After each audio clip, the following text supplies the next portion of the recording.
Students, we have studied in the previous classes current and voltage. Is there any relation between voltage and current? Yes, there is a relation between current and voltage.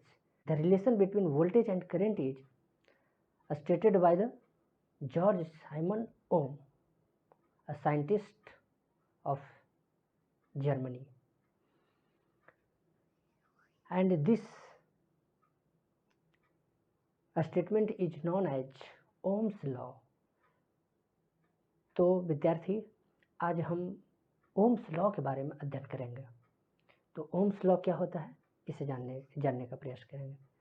Ohm's law में कहा गया है कि current जो होता है वो directly proportional होता है किसका, जिस वायर में ये करंट फ्लो कर रहा होता है और उसके बीच जो पोटेंशियल डिफरेंस क्रिएट होता है जिसकी वजह से करंट फ्लो करता है, उसके डायरेक्टली प्रोपोर्शनल होता है। कहने का सेंस हुआ कि वोल्टेज के डायरेक्टली प्रोपोर्शनल टू करंट होता है, यानी वोल्टेज का वैल्यू बढ़ा देने से करंट का वैल्यू भी बढ़ जाएगा। यही है ओम्स लॉ। बस एक बात इसमें और है, कंडीशन है कि टेम्परेचर हमेशा कांस्टेंट रहना चाहिए। तो आइए इसको हम एक एक्टिविटी से समझने का प्रयास करते हैं।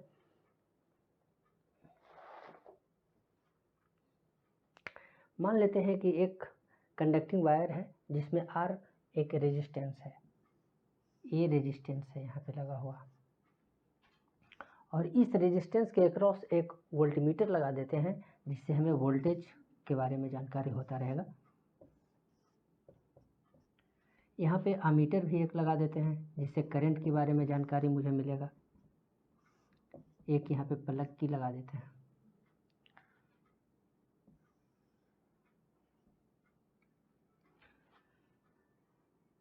स्टूडेंट्स, यहाँ पे मैं 4 सेल ले रहा हूँ जिससे कि डिफरेंट वोल्टेज पे करंट के बारे में जानकारी मुझे मिलता रहे।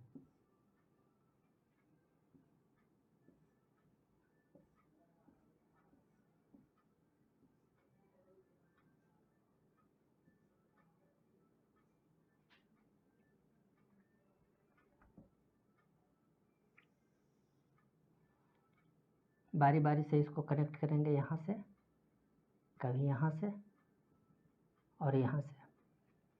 चलिए सबसे पहले हम यहाँ से कनेक्ट करते हैं, और ये जो सेल है वो 2 वोल्ट का है, सभी सेल 2 वोल्ट के हैं। तो वोल्टेज और करंट का रेशियो हम चेक करेंगे, क्योंकि ओम्स लॉ में कहा गया है कि voltage directly proportional to current होता है। इसलिए हम यहाँ पे विभिन्न वोल्टेज का एक बैटरी लिया है और उसमें वोल्टमीटर भी लगाया और उसमें करंट कितना फ्लो हो रहा है इसकी रीडिंग को भी हम देखेंगे। तो यहाँ से स्विच को ऑन किए और इस 2 वोल्ट के बैटरी को हमने जोड़ा। अभी ये सब कनेक्टेड नहीं है, यहाँ से मैंने जोड़ा तो यहाँ से ये करंट फ्लो होगा इस डायरेक्शन में और यहाँ पे रीडिंग शो करेगा। जैसे ही इस बैटरी को मैंने कनेक्ट किया, यहाँ से आया है वायर, ये वायर यहाँ से आया है और डायरेक्ट इधर जुड़ा हुआ है, ये सब इधर रह गया, मतलब केवल 2 वोल्ट का ही सेल इसमें कनेक्टेड है, यानी इस रेजिस्टेंस से में केवल 2 वोल्ट ही होगा और जो यहाँ पे शो करेगा। तो वोल्टेज और करंट का रेशियो निकालेंगे। पहले वोल्टेज देखेंगे, करंट देखेंगे और उसका रेशियो देखते हैं। तो एक कॉलम बना लेते हैं वोल्टेज का, दूसरा करंट का और तीसरा वोल्टेज और करंट का रेशियो का, ये एक चार्ट बना लेते हैं। तो 2 वोल्ट पोटेंशियल डिफरेंस मैंने क्रिएट किया तो मैंने देखा कि यहाँ पे रीडिंग आया 1 एम्पियर का। आप भी ऐसा अरेंजमेंट अपने घर पे करके आप चेक कर सकते हैं। ये वोल्ट मीटर और आमीटर आपको मार्केट में मिल जाएगा। बाकी ये वायर है और ये सेल है, और सेल तो मार्केट में मिल ही जाता है 1.5 वोल्ट का बैटरी वाला। तो इधर देखते हैं तो यहाँ पे आया 1 एम्पियर। जब मैंने 2 वोल्ट से कनेक्ट किया तो यहाँ पे मैंने रीडिंग पाया 1 एम्पियर, तो मैंने इसको यहाँ पे लिख दिया। अब मैंने क्या किया, इसको हटाया और यहाँ से कनेक्ट किया। अब 2 बैटरी पैरेलल सीरीज में आ गया। अब 2 बैटरी से यहाँ पे जा रहा है तो वोल्टेज कितना शो करेगा, 4 वोल्ट। दो बैटरी, एक बैटरी 2 वोल्ट का, दूसरा 2 वोल्ट का, तो टोटल 4 वोल्ट यहाँ से करंट फ्लो करेगा। 4 वोल्ट पोटेंशियल डिफरेंस क्रिएट होगा, उसके अकॉर्डिंग यहाँ पे करंट आएगा। तो 4 वोल्ट यहाँ पे क्रिएट हुआ। तो मैंने देखा रीडिंग, तो यहाँ पे पाया मैंने 2 एम्पियर। अब मैंने तीसरा इसको कनेक्ट किया, तो पोटेंशियल डिफरेंस अब कितना हो गया, 6 वोल्ट। और करंट को आप रीडिंग को हमने देखा तो करंट आ गया 3 एम्पियर। उसी प्रकार से हम चौथा सेल को मैंने जोड़ दिया, यानी अब चारों सेल जुट गया। तो मैंने देखा कि 8 वोल्ट यहाँ पे वोल्ट मीटर में शो किया और करंट 4 एम्पियर शो किया। अब हम निकाल लेते हैं वोल्टेज और करंट का रेशियो। तो वोल्टेज और करंट का रेशियो कितना आया, 2 यानी 2, यानी वोल्टेज और करंट का रेशियो हमेशा क्या आया, सेम आया।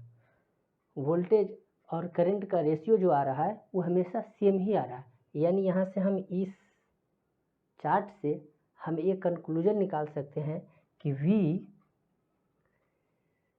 देखिए वोल्टेज 2 है तो करंट 1 है, वोल्टेज 4 है तो करंट 2 है। यानी कि वोल्टेज क्या है, डायरेक्टली प्रोपोर्शनल टू करंट है। जिस प्रकार से करंट वोल्टेज बढ़ रहा है, करंट भी उसी प्रकार से बढ़ रहा है, उसी रेशियो में बढ़ रहा है। ये दुगना हो रहा है, ये दुगना, ये इसका ये 2 गुना है, इसका ये 2 गुना है, और इसका ये 2 गुना है, इसका ये 2 गुना है। यानी दोनों का रेशियो क्या है, बढ़ने का सेम है। यानी वोल्टेज क्या है, डायरेक्टली प्रोपोर्शनल टू करंट है। अब इस वोल्टेज और करंट के रेशियो को हम एक चार्ट बना लेते हैं, मतलब कि इसका एक ग्राफ बना लेते हैं। चार्ट तो मैंने बना ही लिया, अब ग्राफ हम देख लेते हैं ये ग्राफ में किस प्रकार का शो करता है। तो देखिए यहाँ पे मैंने वोल्टेज ले लिया वाई एक्सिस पे, और ये एक्स एक्सिस पे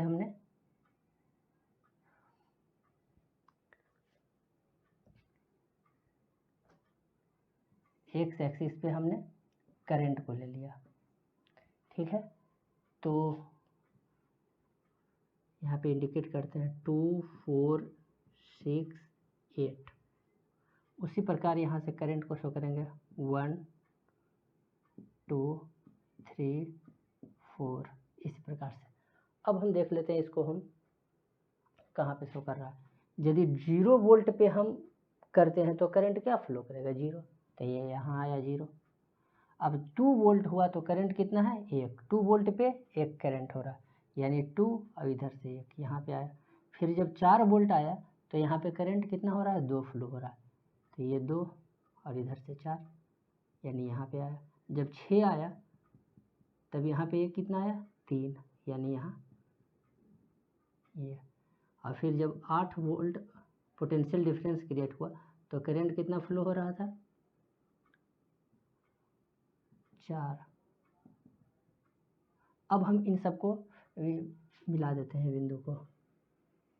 ये क्या मिल रहा है, एक स्ट्रेट लाइन, यानी वोल्टेज और करंट का जो ग्राफ हमें मिला, ये क्या मिला, स्ट्रेट लाइन। इससे क्या पता चला कि वोल्टेज और करंट का जो रेशियो है वो कांस्टेंट है। और यहाँ से भी हम देख रहे हैं वोल्टेज और करंट का रेशियो क्या आ रहा है, सेम आ रहा है।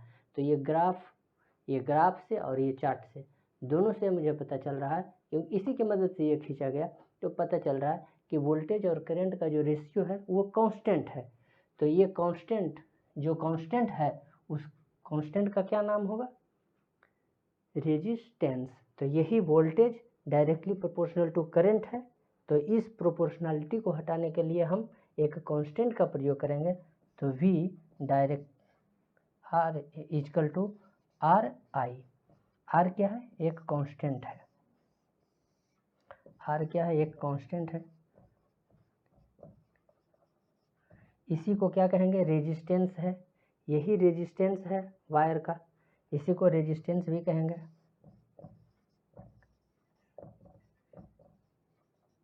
रेजिस्टेंस,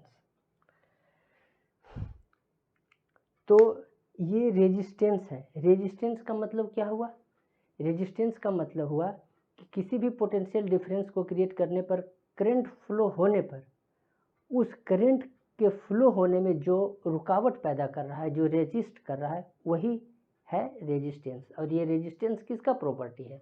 किसी वायर का, कंडक्टिंग वायर का ये प्रॉपर्टी है। तो इसको भी लिख लीजिए एक पॉइंट में।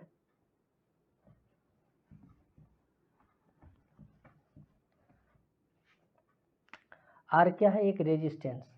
तो R is resistance, resistance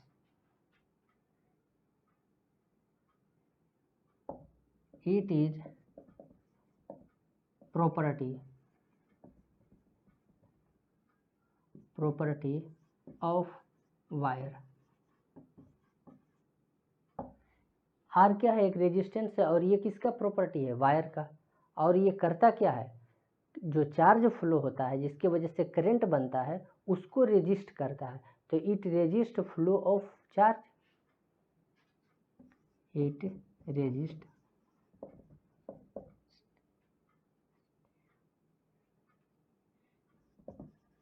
flow of charge.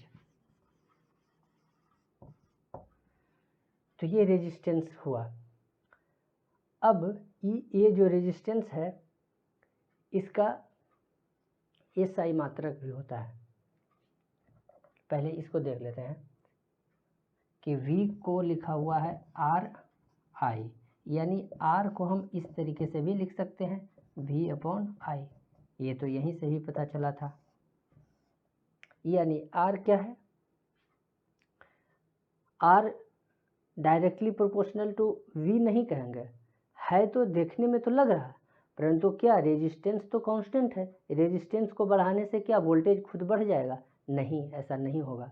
Voltage तो बैटरी से आता है, और बैटरी में हम जितना वोल्ट लगा देंगे उतना ही आएगा, वो ज़्यादा नहीं हो सकता है और ना ही कम। टर्मिनल के बीच उतना वोल्टेज को क्रिएट करने की रिस्पॉन्सिबिलिटी बैटरी को होता है, और वो ज़्यादा कम नहीं होता है। तो V R के बढ़ाने से भी नहीं बढ़ेगा, या R के घटाने से भी नहीं घटेगा। यहाँ देखने में तो लग रहा है, लेकिन ऐसा नहीं होगा। होगा क्या? रेजिस्टेंस को यदि बढ़ा देंगे तो करंट क्या हो जाएगा?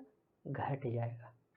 और यदि रेजिस्टेंस को घटा देंगे तो करंट क्या होगा? बढ़ जाएगा, क्योंकि रेजिस्टेंस और करंट के बीच में इन्वर्सली प्रोपोर्शनल का रिलेशन है। तो ये आप लोग एक लाइन लिख लीजिए कि if resistance is doubled, if resistance is doubled, current get half। तो करंट क्या हो जाएगा? Half.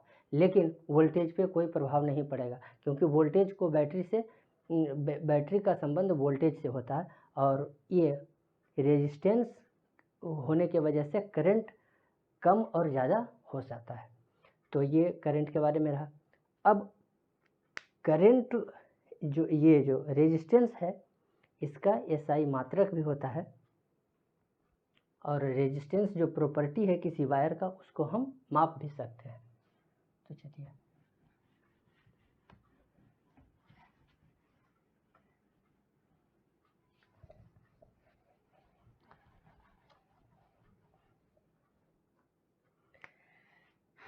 SI unit of resistance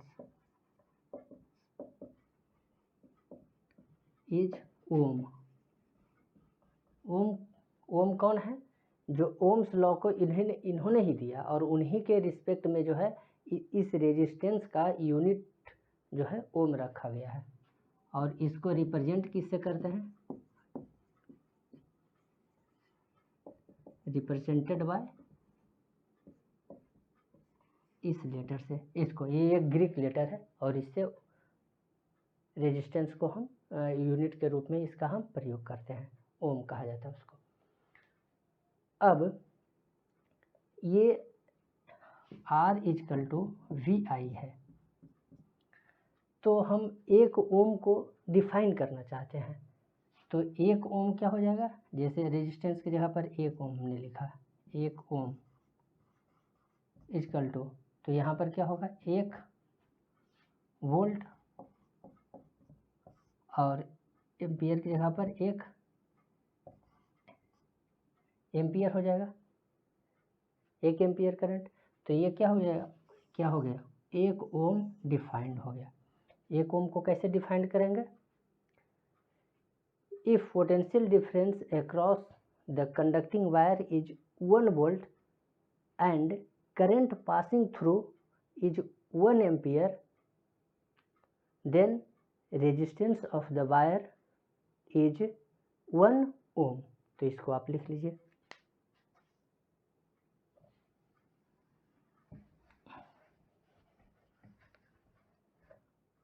one ohm को डिफाइन कर रहे हैं, 1 ओम।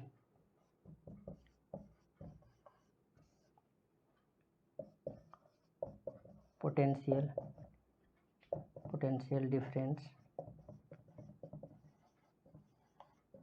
डिफरेंस को वोल्टेज भी कहते हैं, वोल्टेज। ये potential difference across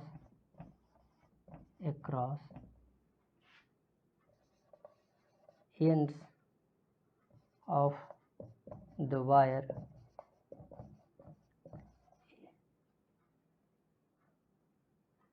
is 1 volt and current passing through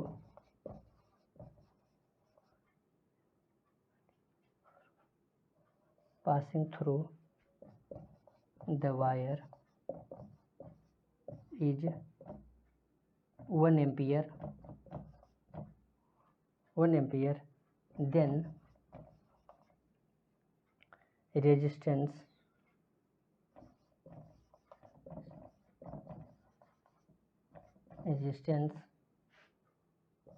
of the wire